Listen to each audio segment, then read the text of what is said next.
we recording? Please start to record. Okay.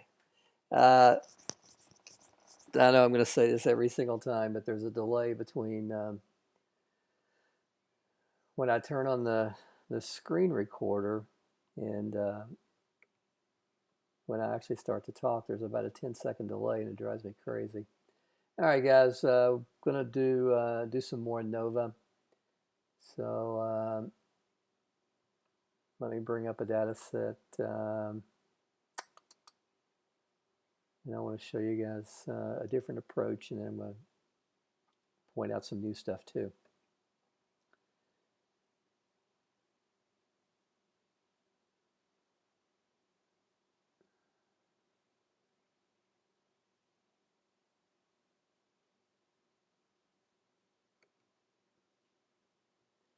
Okay, what I've got here is a fictional data set. It's kind of mirrored off something that I actually do.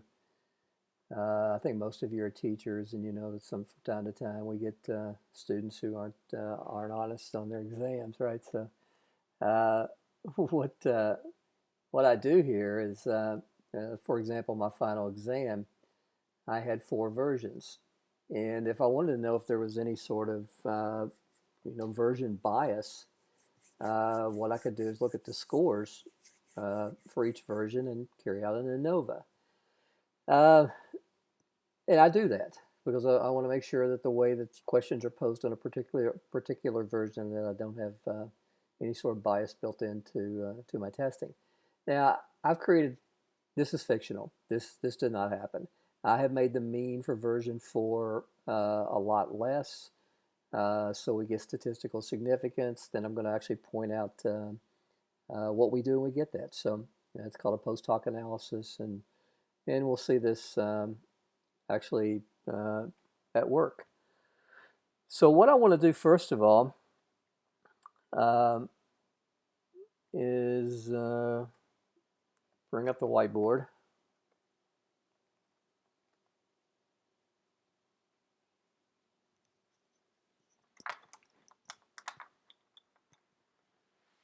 And let's state what we're going to test. So we want to carry out an Anova. And we want to know if the mean on version 1 is the same as the mean on version 2. And so on. Guys, we're going to test this against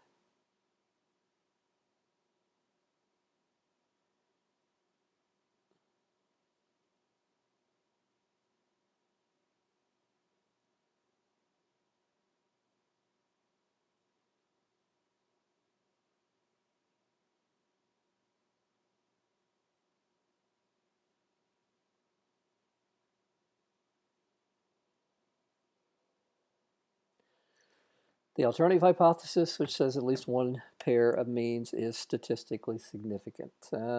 Guys, we will test at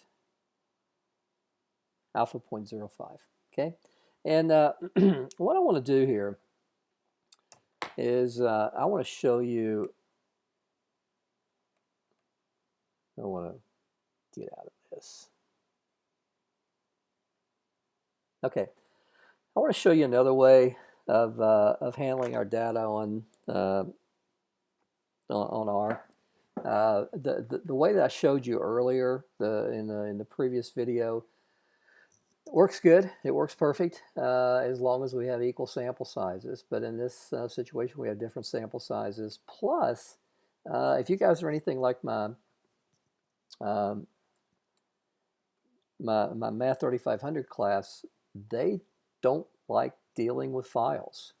Some people tell me when they got home, depending on whether they have Mac or Windows, that the whole read CSV and attach and things just doesn't work for them. So, so another way that's going to work for most of you is to use the C key. So I'm going to very carefully type in my data.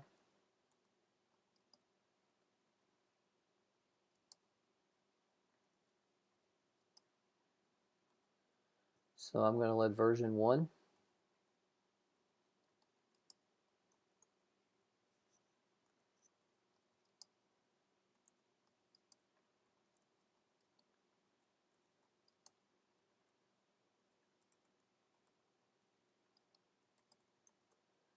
So again, I don't know if you guys are like them, but they much preferred entering their data this way.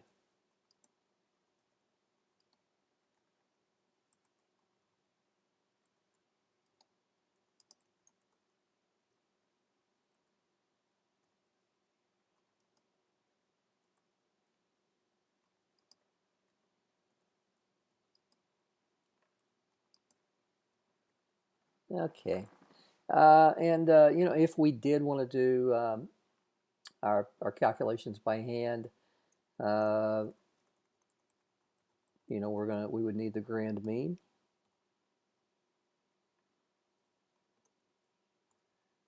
And we could do that by going mean C version 1, version 2, version 3, and version 4.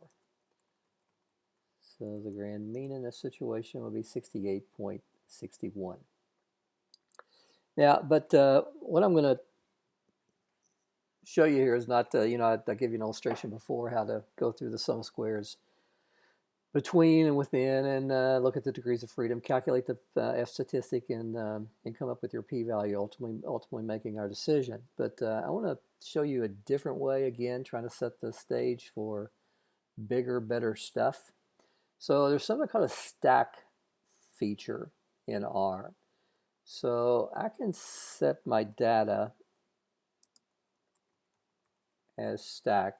There's things I like about this, there's things I don't like about this. So I can set up my list, and I can get version 1 to be equal to version 1, version 2, version 2, version 3, 3,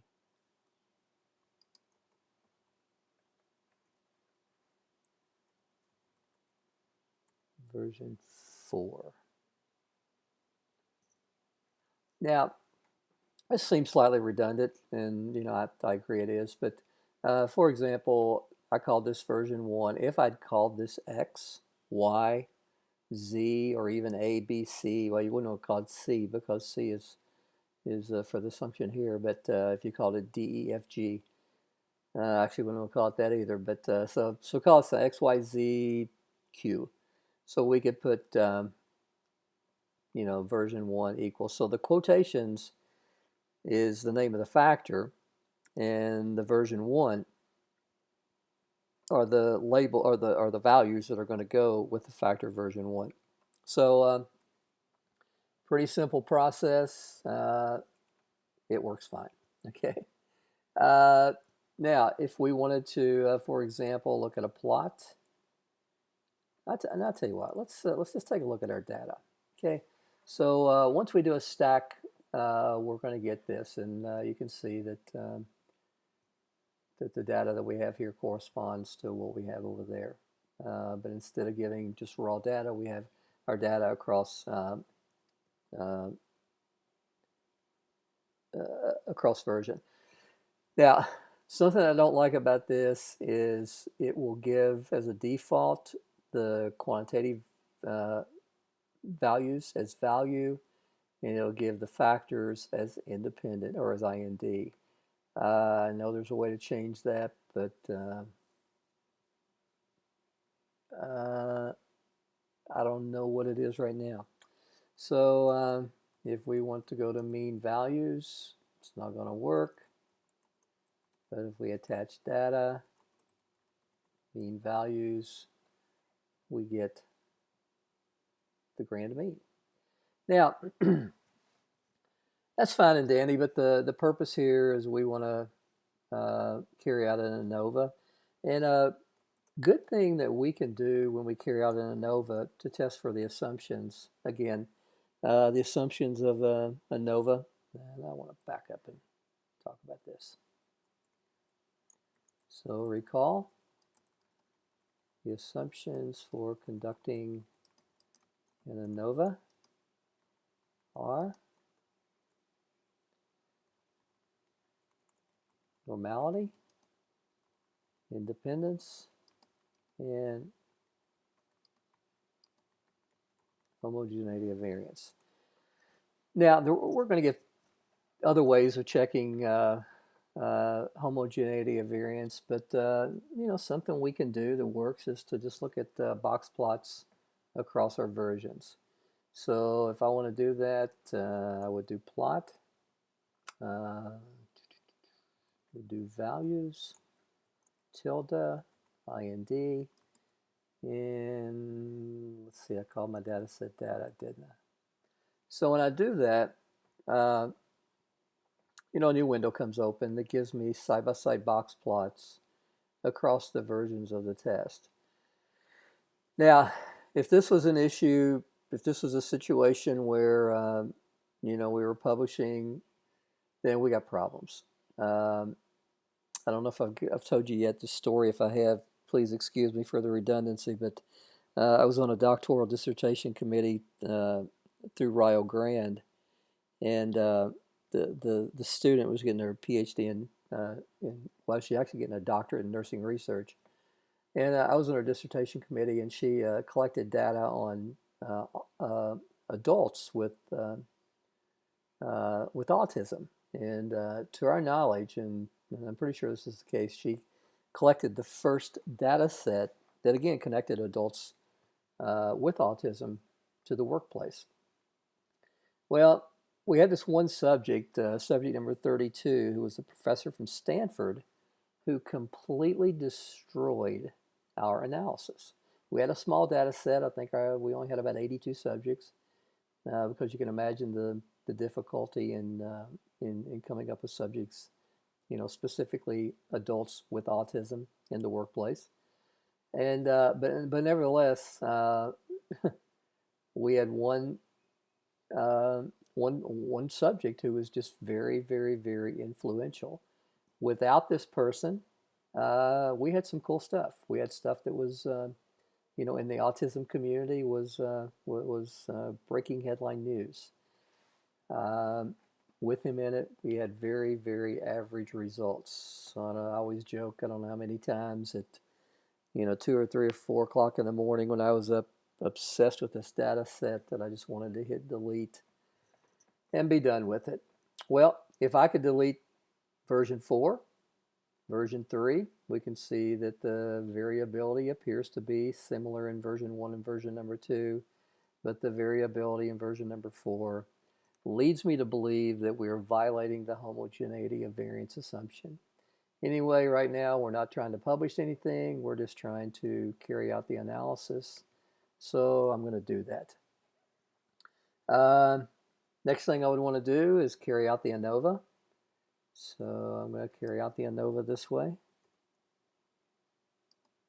So it's AOV, values, tilde independent, or IND, and look at Anova, and I get the terms for sum of squares, degrees of freedom. Okay. What's really cool is when I go summary, Anova, I get my Anova table. So what we have here is we have a p-value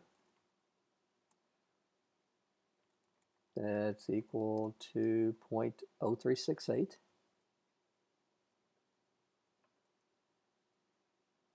Which is statistically significant.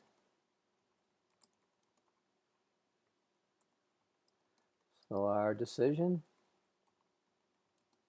is to reject the null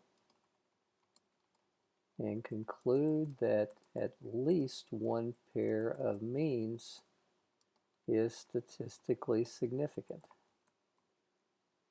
Now, box plots deal with medians, but when we have symmetric distributions, the box plot and the means and medians are going to be approximately the same. So we can go back again and look at the plot.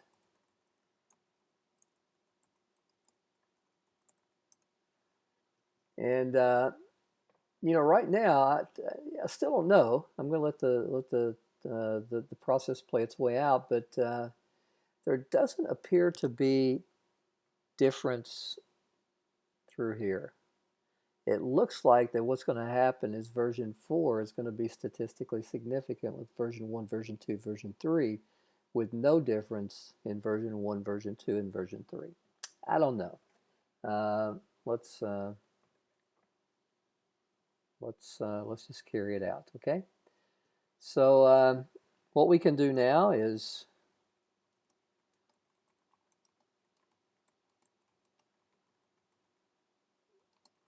conduct a post-hoc analysis, which in some way you can think it conducts multiple t-tests, but it does so in a way where it controls for the type 1 error rate.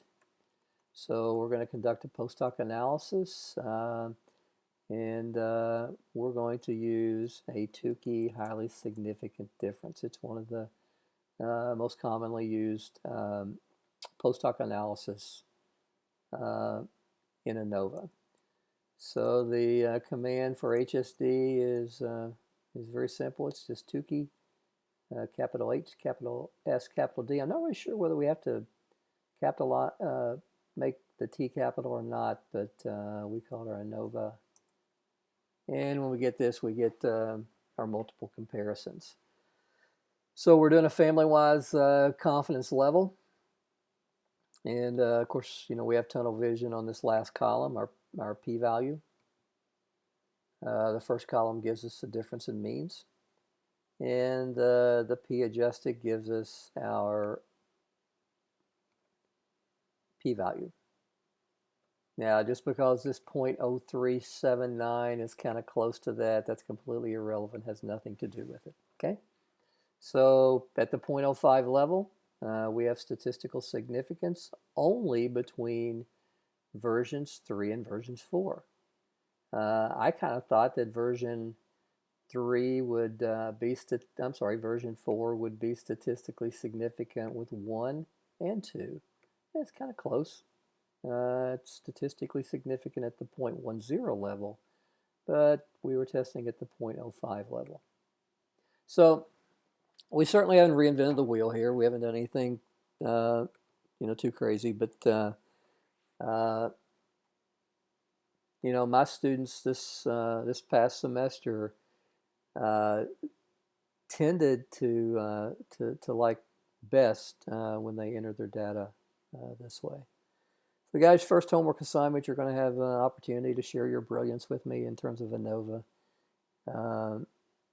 But I guess that's the end of this lecture. As next lecture, our next lecture will be on categorical data. We'll look at how to test claims about proportions, percentages, and we'll get into chi-square, test of independence, and goodness of fit. And I think that's going to be the end of the review. And then we'll get into the major topics of the course: regression, linear regression, quadratic regression, logistic regression, multiple regression, and so on and so forth. So guys, that's it.